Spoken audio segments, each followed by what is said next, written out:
बड़े भाई, आज सबसे पहले हमार श्रोता बंधुओं से प्रणाम नमस्कार बा। और बड़ी मांग के आदेश आप लोगन कभ की दास भी यूकी कंपनी के तरफ से आदेश भ के कोनो सुंदर विरहा, तो आप लोगन के बीच में एक राजस्थान कांड, लॉकडाउन में बलात्कार सुन के बाबू हमके विश्वास बा, आशा बा कि जरूर आप लोगन का प्यार दुलार जैसे हर बिरहा में आप लोग दिहेन, ये हमन भी प्यार दुलार आप लोगन को मिले। हम गायक दिनेश यादव और साथी, तो बाबू आवा स्वर दई के आवा लाल।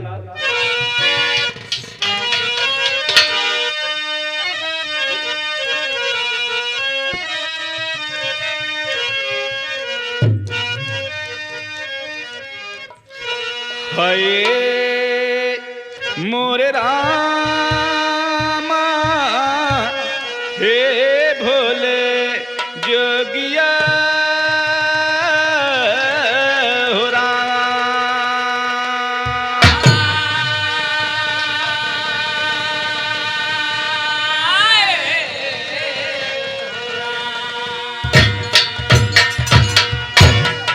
का भैया विचार करना तो कोरोना में मचा कोहराम और सब कर नींद भई हराम। लॉकडाउन में रोवत नारी आंसूगा,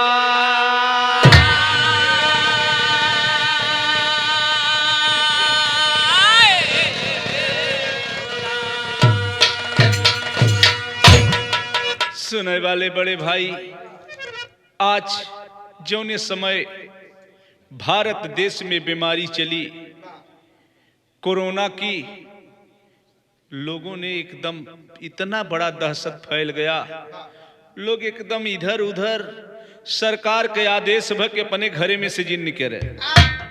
हमारे गीत निकली रहे कोरोना की बीमारी, चीन की महामारी कोरोना की बीमारी। लॉकडाउन में बाबू जौने समय 22 मार्च को भारत में लॉकडाउन लगा, सब नर नारी कितना लोग अपने घरे में रह के, परदेश में दुखित लोग रहे, खाना पीना के बड़ा उचित व्यवस्था भी शासन के तरफ से मिले के बात रही। लेकिन बाबू यही राजस्थान में एक घटना घटी। एक लाइन गजल का टुकड़ा बलाल।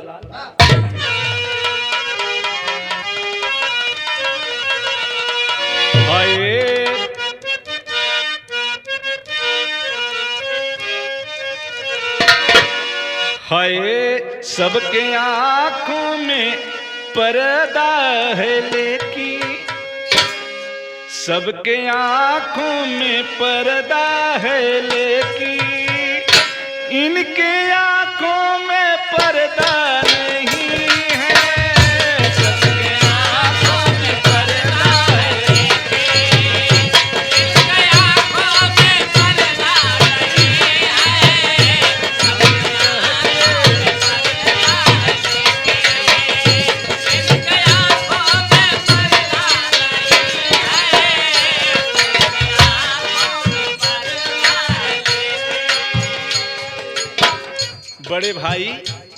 विचार करना।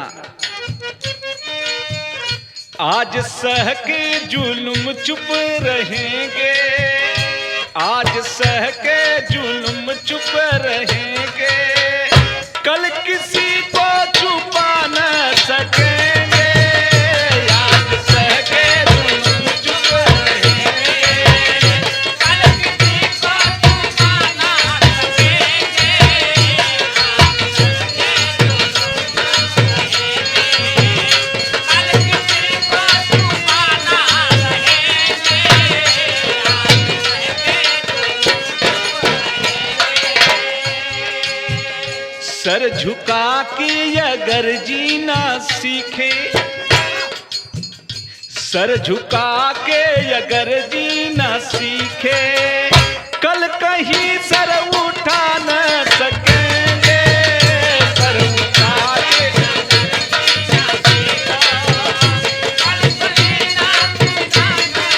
बहुत अच्छे मुन्ना, बहुत अच्छे।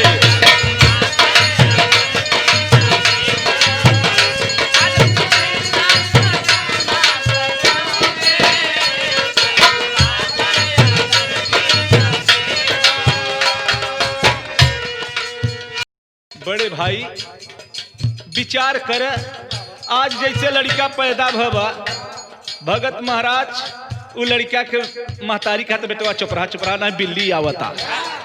अगर वह लड़का के बिलारी से डरवाए है तो का वो शेरे से लड़े? वो बिलारी से सब दिन डराए। आज हमारे लोग के आवाज दबाई जाता, इस जनता के किस कगार पे आज हिंदुस्तान हो गया बाबूजी। कोरोना की बीमारी में एक एक परिवार रोने लगा बाबूजी। कहानी का शुरुआत वालाल बा कहां कलाल, महामारी की बीमारी कोरोना आज भवा।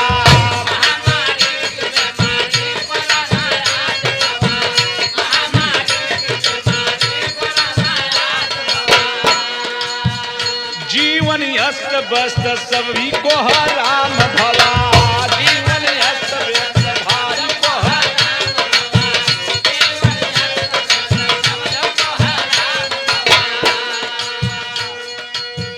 चली है चाइना से ये बड़ी बीमारी बाप।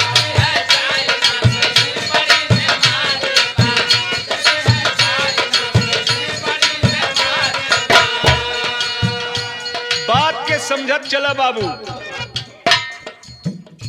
चाइना का ये बड़वार बीमारी करत परीक्षण है, फैलावत बीमारी है, मारत जनता है, चलत दुश्मनी तोहार हमार बा। अरे आज बीता से कुछ न होए। आज हम इस चीन के गद्दारों से कह रहे हैं बाबूजी, मानव का तन फिर नहीं मिलेगा। चली है चाइना से ये बड़ी बीमारी है,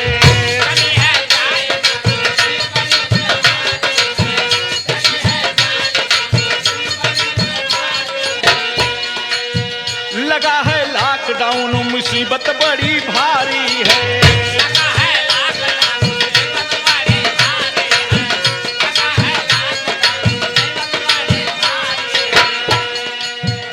शहर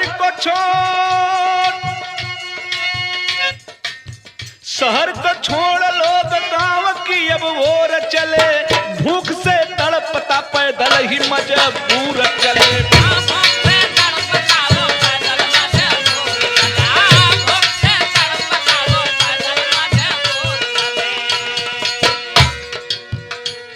भूख प्यास से तड़पत लोग पैदल चलाता। विचार करना बाबूजी, एक एक मजदूर किसान प्रवासी लोग बिना खाए, पहला जब 14 तारीख तक लॉकडाउन लगा था बाबूजी, लोगों ने सोचा कि हमारे हिंदुस्तान से छुट्टी मिलेगी। सुनने वाले मित्र, भोजन नहीं मिलत रहा कि ठिकाना नहीं रहा, पुलिस का लाठी गिरत रही। लॉकडाउन में हमारे देश के प्रवासी कुछ बंबई, कलकत्ता, मद्रास जो जहां पे थे बाबू, घर में लोग घुटन महसूस करने लगे। ये बाबू ये तो कवि ने भाव दिया, लेकिन कहानी अब शुरुआत बा। कहानी कहाँ बा? इलाहाबादी लाइन में लाल का है राजस्थान चूरू जिला बाप।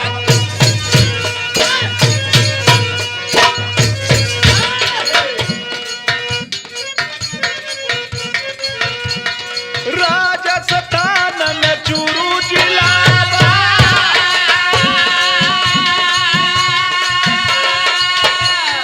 डिडवाला का सुन बिसता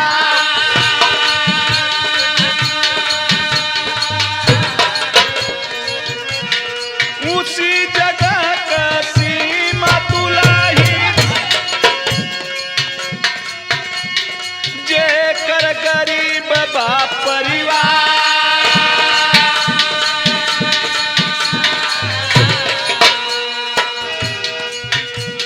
नसाबाज दुल्हा मिल गई रे।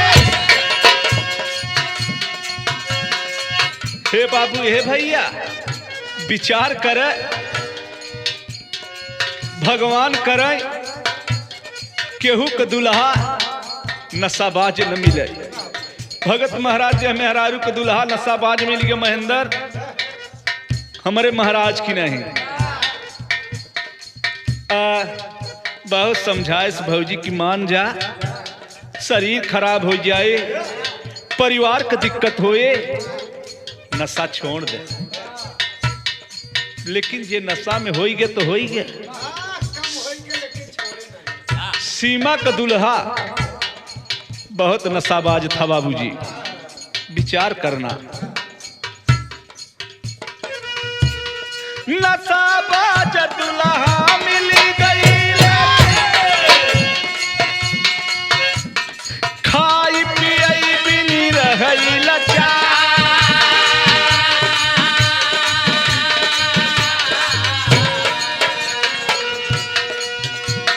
चली भैसी माँ घर से पैदला, चली भैसी माँ घर से पैदला माई बाबू के जावई द्वार।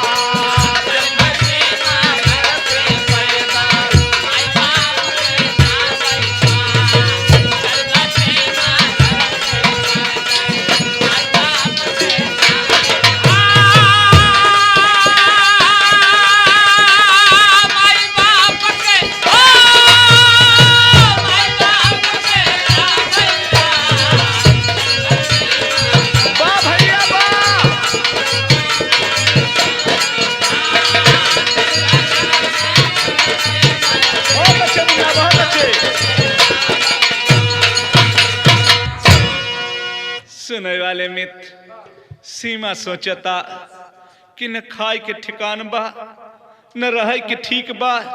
जवन लोटा थारी रहा वो बेचत है ने, हम रही तो के करे सहारे रही, कैसे रही। सच बात या जे कर दुल्हा अगर नशाबाज हो जाए तो दुल्हन के करे सहारे रह सकत। महेंद्र महाराज दुल्हन भी सोचत कि बाप रे बाप, हम कसत करी का करी कैसे करी। हम चली जाइए अपने मैके, ओकर वेस्ट बंगाल में मैके रहा बाबूजी, राजस्थान में ओकर ससुराल रही, माई का वेस्ट बंगाल। वो विचार करता साधन नहीं चलता, जाई तो जाई कैसे।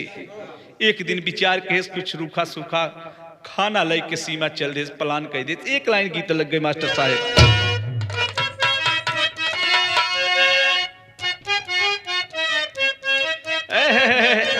बारे बुढ़े सैयद हे हो बेली तोहरी कोई चवा में बेली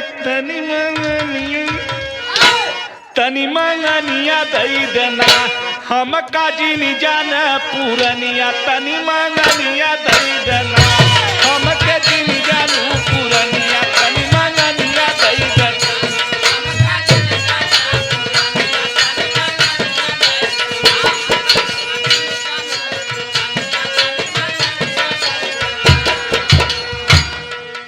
बड़े भाई विचार करना, सुने वाले मित्र सोचत सीमा की जाई तो कैसे जाई। 30 किलोमीटर पैदल चल दिया। बड़का भैया मिले ना सधनवा सीमा सोचवा वही छनवा मोरा विधानवा सुनी लेना मोरा विधानवा सुनी लेना करबै करई रहिया मेरू दनवा मोरा विधानवा सुनी लेना करई रहिया मेरू दनवा मोरा विधानवा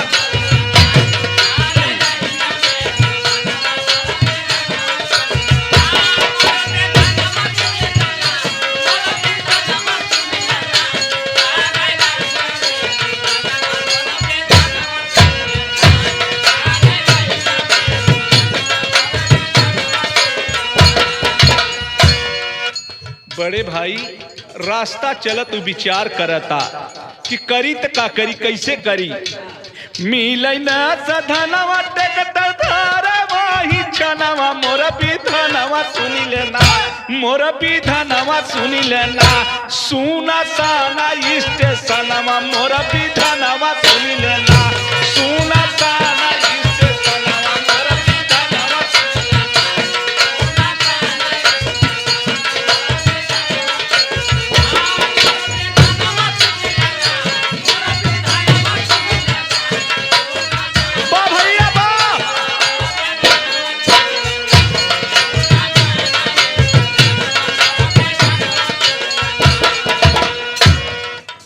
बड़े भाई जरा विचार करे सुना स्टेशन बा उ सोचत रही त कहाँ रही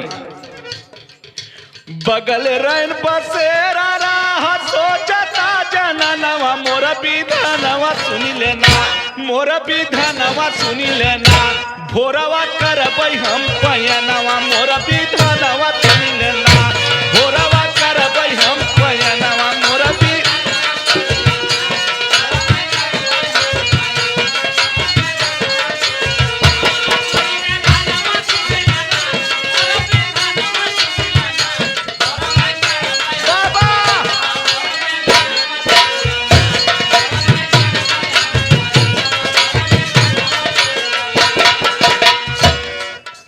बड़े भाई जौने समय सीमा विचार करता कि हो सवेर हम आते स्टेशन सुना बा यहाँ रहना भी नहीं ठीक बा वो धीरे से वहाँ से उठी और चल देश बाबू रैन बसेरा में वहाँ रैन बसेरा में गई वहाँ दू ठी साधु बैठा रहे मास्टर साहेब और दोनों साधु अपन गांजा चढ़ाई के अपने में मस्त रहे जौने समय सीमा पहुंची वहाँ धेरा रहा गदहबेला का टाइम रहा सीमा एक कोने जाए कि बैठ गए अब साधु बाबा लागे टुकुर टुकुर देखे कि हाय भगवान ई कहाँ से आई गए देखे लगे तो बड़ा ध्यान साधु हनन के हन बिचन सब साधु नहीं रह गए हैं अपन ध्यान थोड़ा सा जोगी बाबा लागे वो दुल्हन की देखे एक लाइन गीत लग गए मास्टर साहेब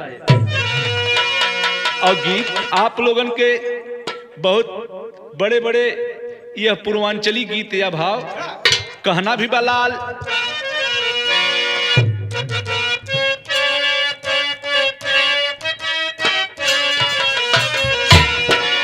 रूपवा बनाई लिहलू बेगल टकाई लिहलू रूपवा बनाई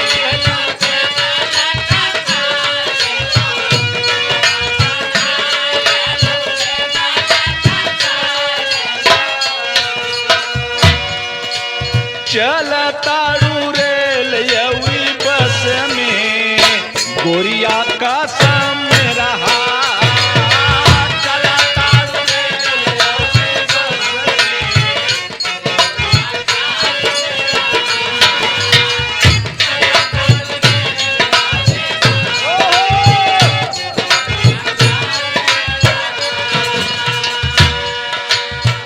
घरवा से जौने समय चलत रही सीमा सूखी रोटी लिया था बाबूजी विचार करना दोस्त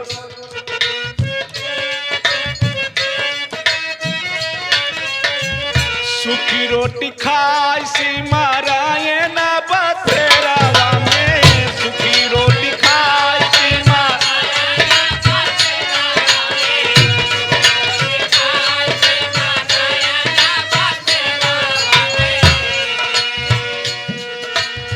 सूखी रोटी खाई सीमा राये ना बसेरावा में सूखी रोटी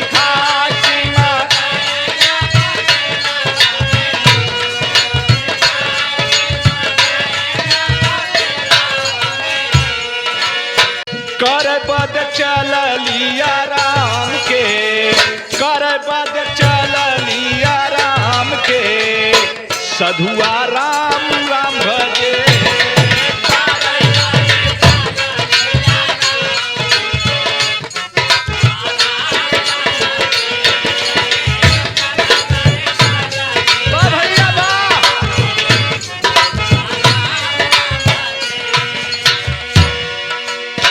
सुनने वाले बड़े भाई, छौने समय सीमा घर से जो सूखी रोटी लिया था बाबूजी, उस रोटी को पैदल 30 किलोमीटर कुछ ट्रैक्टर का सहारा लेकर रैन बसेरा में आई थी बाबू। उस सूखी रोटिया के खाता और साधु बाबा टुकुर टुकुर देखत हैं कि आय हाय हाय हाय हाय रे विधाता, इतनी शौकीन। अब नहीं महेंद्र भैया, मतलब कोरोना बा, मतलब अच्छी लड़की के देख ओके टच करे, कोरोना नहीं बा। सब विचार बदल गया बा। अब कहूँ वैसे चले लगी तो कहीं खोच लगाए लेना है, कोरोना था कि दाबी दे। अब बाबा जी के भाव देखा देखा ही लगे, टुकुर टुकुर भाव मिला, कभी ने भाव दिया। रही रही तीरो रही साधु ला गई बड़ी डरावा हो, रही रही तीरो रही साधु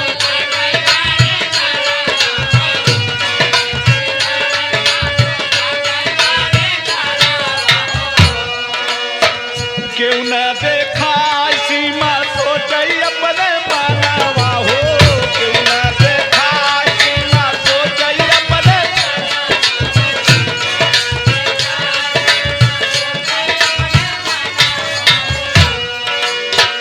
चारों ओरी राहा सुनसान के, चारों ओरी राहा सुनसान के, सधुआ राम राम भजे।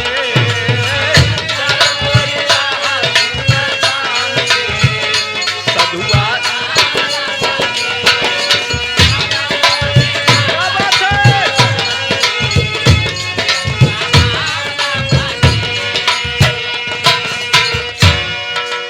सुनने वाले मित्र विचार करे, वह साधु बाबा टुकुर टुकुर ताकत है। अब सीमा सोचत हाय भगवान, ई रही रहे बाबा जी हरन का नियत तो नहीं खराब, हमके जा देखत काहे हैं। कुछ दूर घसके के कोशिश करते हैं, तब तलक हाय रे समय, हाय रे विधाता, हाय रे समय। दो जवान मुस्ताक और त्रिलोकी ठंडा में दारू मिलाकर पी कर बाबूजी आए आए झूमत की चल दिए, रैन बसेरा के पास पहुंचे बाबू। घूमत तीर लोकी मुंह से ताक दुई जमाना हो, घूमत तीर लोकी मुंह से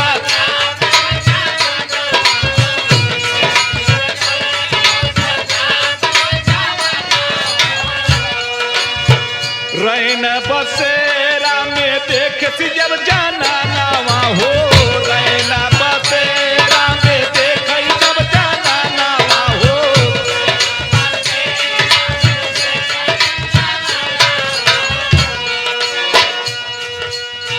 तनवा में उठता तूफान के, तनवा में उठता तूफान के, पपिया राम राम भजे।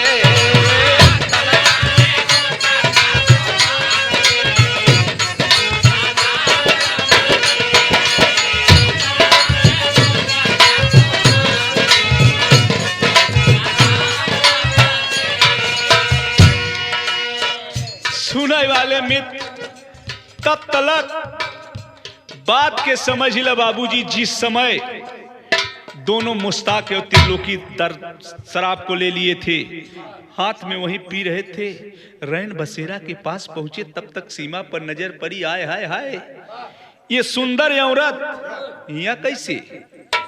बड़े भाई जा करके उस औरत से कहने लगे कि यहाँ कैसे। वो अबला का जीव थोड़ा थोड़ा बाबूजी डर लगने लगा। विचार करना बड़का भैया। सुने वाले मित्र कहना भी बाप, गीत लगे लाल का।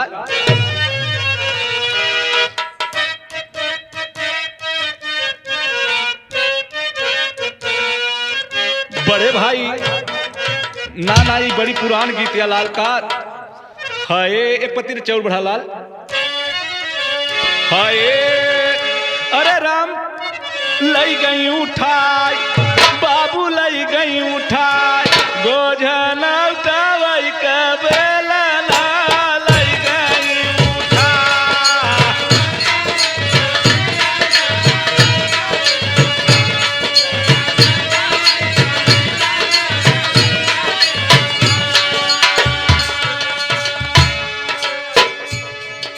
सुने वाले बड़का भैया जरा विचार करना बात मिली बवाल की हूँ भारी कहां से आयु गोरी बवाल की हूँ भारी।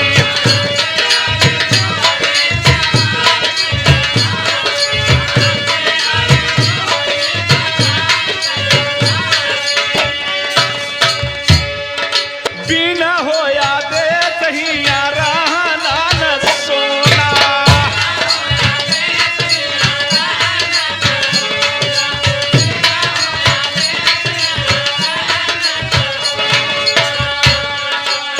हे लड़की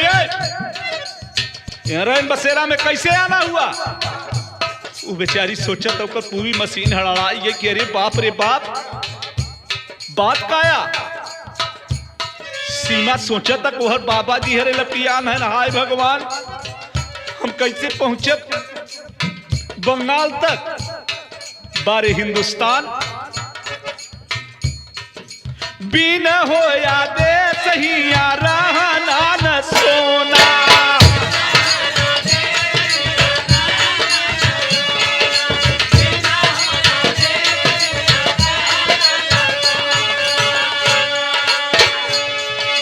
पहले टेस्ट को ये तो हर चली के कोरोना पहले टेस्ट हो ये तो हर चली के कोरोना।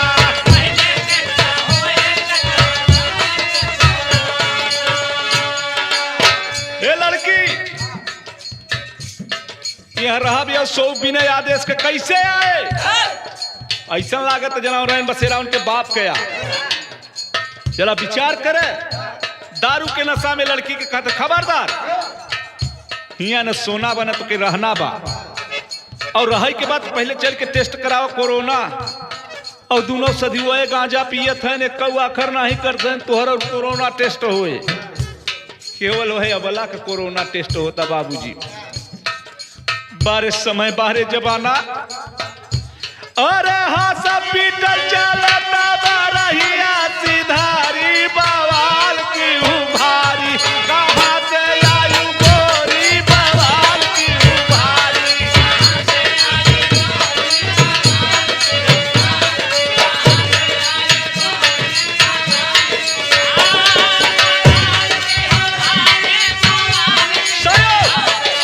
जय हो जय हो।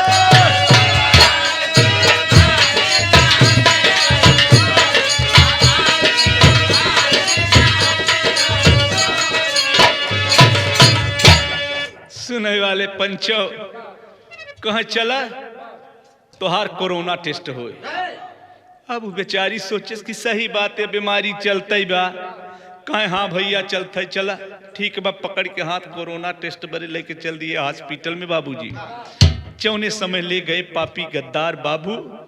हे पंचो धन रे हिंदुस्तान इस हिंदुस्तान पे शर्म आ रहा है बाबूजी हिंदुस्तान के लोगों पर शर्म आ रहा है। ले जाकर मुस्ताक और त्रिलोकी दोनों पापी जिस समय ले गए और उस लड़की को बाबू अकेले में पाके अस्पताल के पीछे उसके साथ विदेशी या कबोल वाला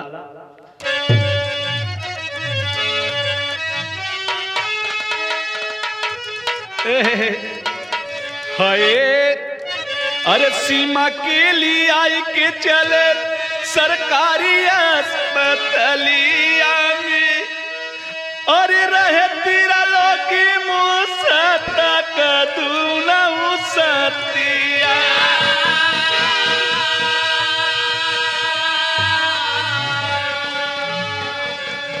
बाहरी लॉकडाउन बाहरी कोरोना का बीमारिया हो, अरे शासन प्रशासन आज बनी गईले घटिया।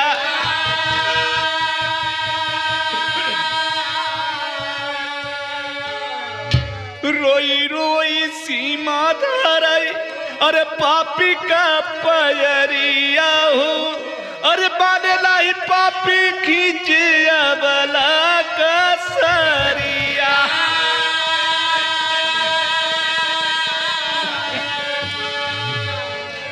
भैया लैला गहनवा लैला समनमहु, लूटा जेली भैया मोरा इज्जत का गठरिया।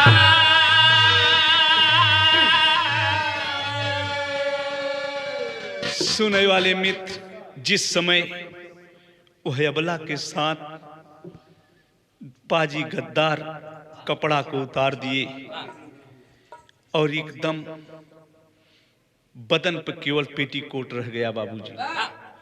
रो रो के सीमा कह रही कि भैया, ये भैया, ये अबला के पास केवल ये आबरू के सिवाय और कुछ नहीं बा भैया। हमार ये गहना ले ले भैया, पैसा ले ले भैया, लेकिन हमारे आबरू जिल लूटा भैया। लेकिन पाजी गद्दारी बाबूजी बात को नहीं माने। बिरहा का आखिरी गीत लग गए लाल।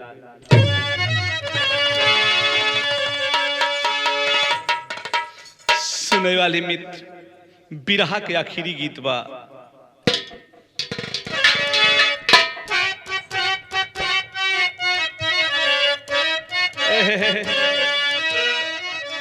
बड़का भैया सुगना बोला बस वरिया न हो, सिया राम जय जय राम।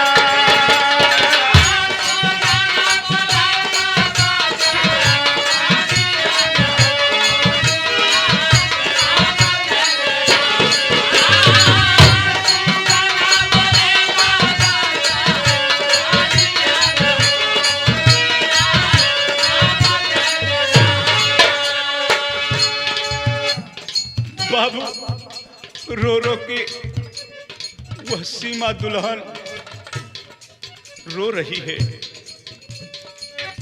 कहाँ छिपल हो गिरवा हरिया न हो, या बला करत पुकार।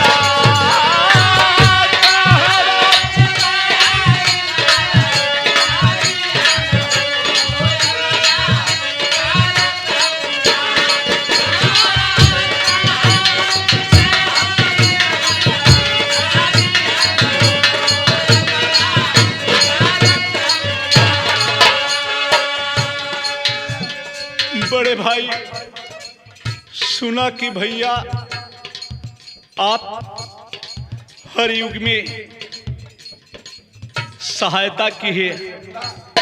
रो रो के कह रही है बाबू सीमा, द्वापर युग में तू सुना ले दो भैया।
तितर छौने समय वह लड़की रो रो के कहने लगी कि भैया हमके आज हमारे स्वामी के ये खातिया झारा झारा बारा सतबा बरस जस समाना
सुनने वाले मित्र जौन इस समय बहुत चिरौरी किए बाबू पत्थर भी पिघल जाता। आज इंसान से वह औरत रो रो के कहने लगी लेकिन दर मेरे पापी गद्दार नीच कमीना बात को नहीं माने बाबूजी। कवि ने बड़ी ऊंची तेरी का नमूना दिया बाबूजी। हाय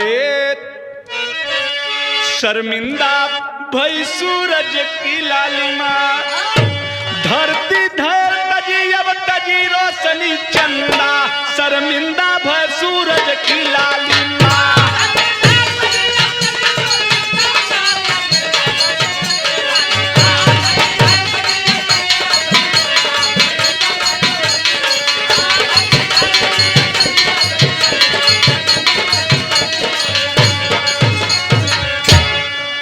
धरती धैर तजी अब तजी रोशनी चंदा। हमारे कवि जी का लेखनी बाबूजी कितना सुंदर भाव मिला। धरती धैर तजी अब तजी रोशनी चंदा शर्मिंदा भय सूरज की लालिमा। आज धरती और चंद्रमा भी शर्म के मारी झुक गई बाबूजी। जिस समय आबरू को लूटने लगे पहपट का नमूना लगा लाल।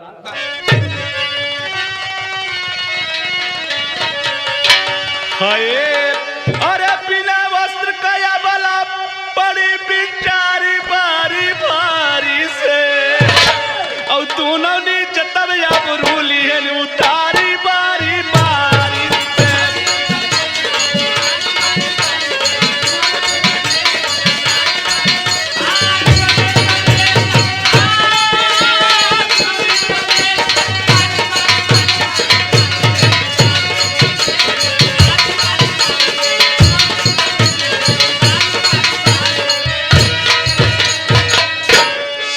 वाले मित्र त्रिलोकी मुस्ताक बना दुर्योधन यवर दुशासन हो और जाकर स्नान करो अब देने लगे यशासन हो।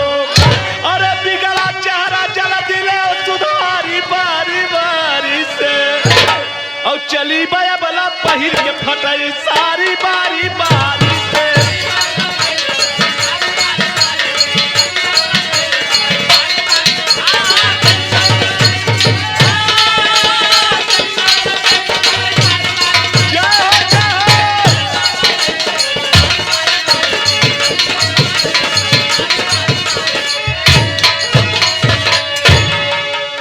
सुनने वाले मित्र मुस्ताक त्रिलोकी कलयुग का बाबूजी दुशासन और दुर्योधन बन गए और जौने समय इज्जत को उतार लिए, वह सीमा से कहने लगे कि जा कर स्नान करो और अपन कपड़ा पहन लो। बारे समय बारे जमाना, धिक्कार बा ऐसे देश में, ऐसे जमाना के। दास गीत का गावे, आंख से आंसू भरी आवत बाबूजी। ऐसने ऐसने आदमी बारे समय दो पद आल्हा मिल गए मार साहब का।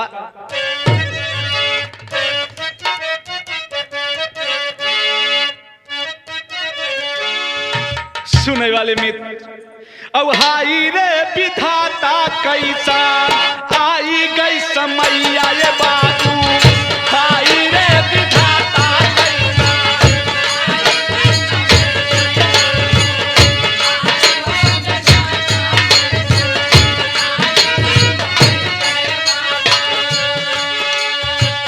कोरोना बीमारिया सुन के गए घबरा,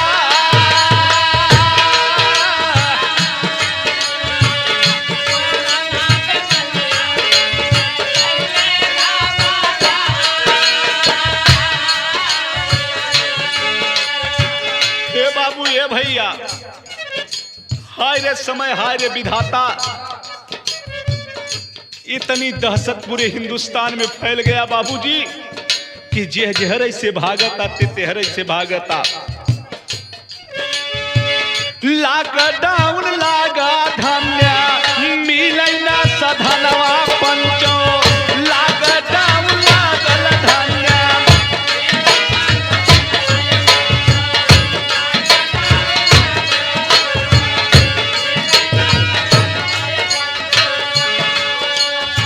राहिया में कितने दी है जनवा हो गवा,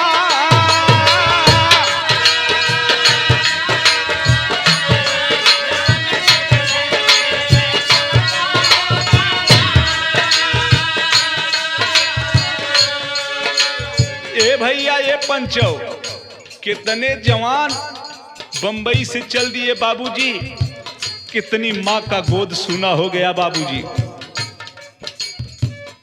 कितनी बहन का बाबू भाई नहीं आया, कितने पिता अपने पुत्र के लिए रो रहे हैं बाबूजी। भाव मिला जौने समय उस सीमा दुल्हन वहां से किसी ढंग से चल दिया बाबूजी। आगे होत का बाप मिला कर्मचारी का, मिला बा सफाई कारा चारी एक यगवा भैया, मिला बा सफाई कारा।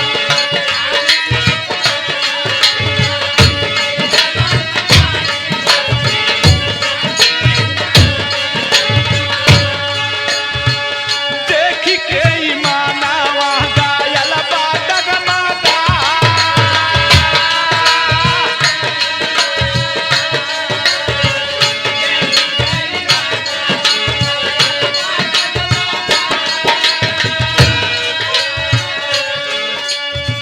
पंचो जिस समय सीमा उस पापी गद्दार त्रिलोक की मुस्ताक के हाथ से किसी चंगुल से छूटकर भागी, रास्तवा में कुछ दूर गई एक सफाई कर्मी मिल गया बाबूजी।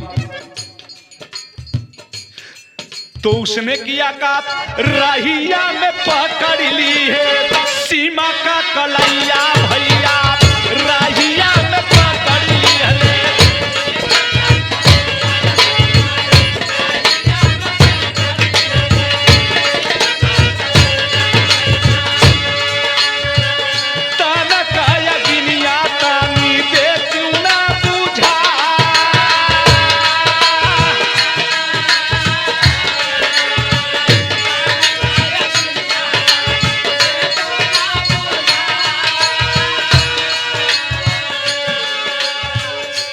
समय वह दुई साधु, वह त्रिलोकी और मुस्ताक, बिचवा में इस सफाई कर्मी एक मिल गया बाबूजी। वो देखे सीमा के आए हाय हाय इतनी शौकीन औरत, जबकि सफाई कर्मी की ड्यूटी लगी थी कि सुरक्षा सफाई करे, हाथ धोवे, कोरोना न आए। लेकिन वो जांच नहीं है रहता, वो केवल यह है रहता कि आज अगर तुम्हारे तन के आगे बुझाई दे तू तो तोहरी गिनाही क्यों न पकड़ लिया कलाई। हाय रे समय, हाय रे जमाना, हाय रे भारत देश कभी ने भाव दिया बाबूजी। कैसे सफाई होए भारत देशवा कये भैया, कैसे सफाई होए।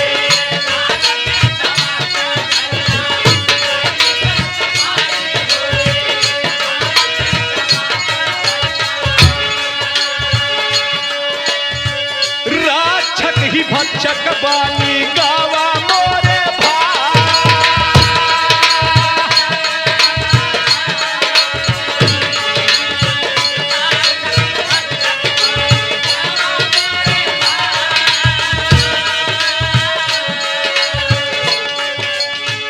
हाथवा छोड़ा के सीमा भागी तो ने छनवा बाबू, हाथवा छोड़ा के सीमा।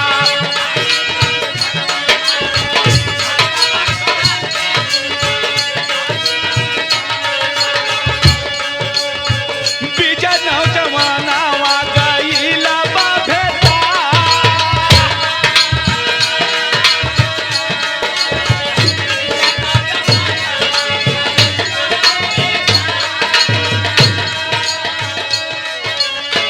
रोवता रोवता तब बा तावता बयानवा पंचो, रोवता रोवता तब बा।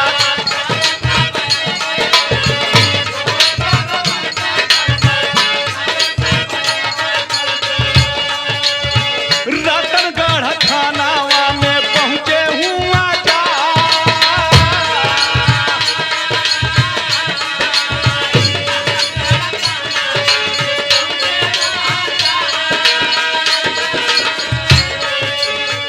डीएसपी प्यारे लाला मिंदा वही छनवा बाबू, डीएसपी प्यारे लाला।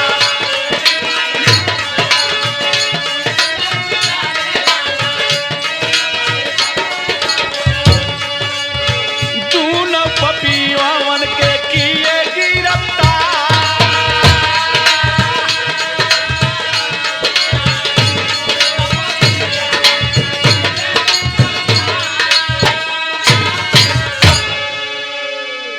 बात के समझ ले बिरहा करीब बा बिरहा प्रेमी।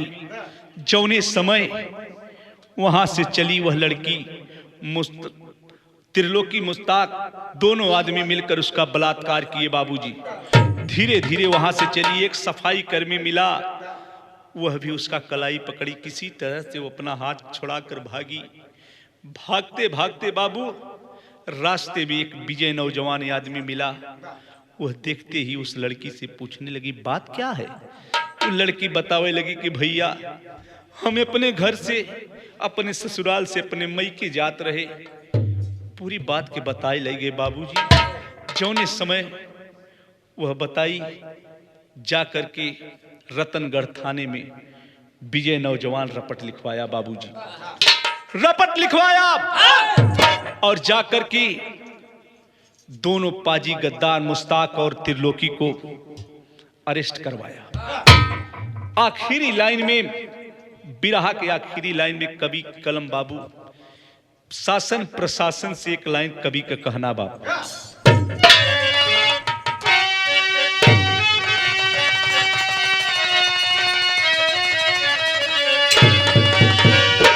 अरे भोली भाली जनता पर जिनकी अरे तबात ये तनई अब कहनावा शासन से हमारा।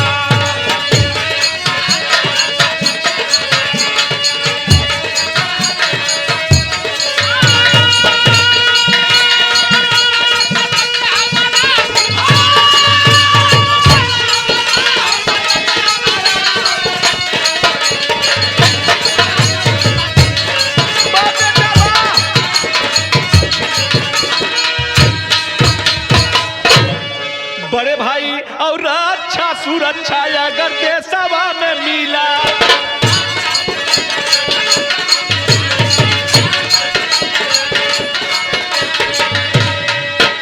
और काहे बर भगत लोग काहे बर मरते।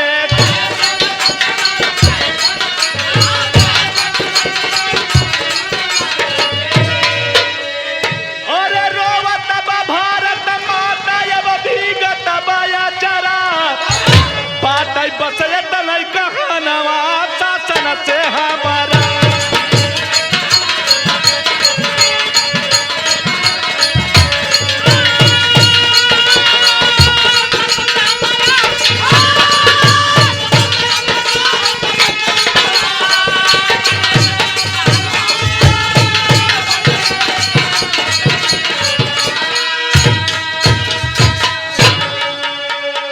अगर शासन से हमारी है कह अगर रक्षा मिलत हो तो काहे बड़े लोग छोड़ के आवत तो काहे बड़े मरत बाबू। जौने समय इतनी बात दोनों पाजी को गिरफ्तार करवाया, जिस समय विजय उस थाने से जाने लगा पकड़ करके, वह सीमा रोने लगी कि भैया हम कहाँ पे जाई, भैया हमके कुछ बताओ। और रोवे लागी सीमा धई के भैया का चरनिया।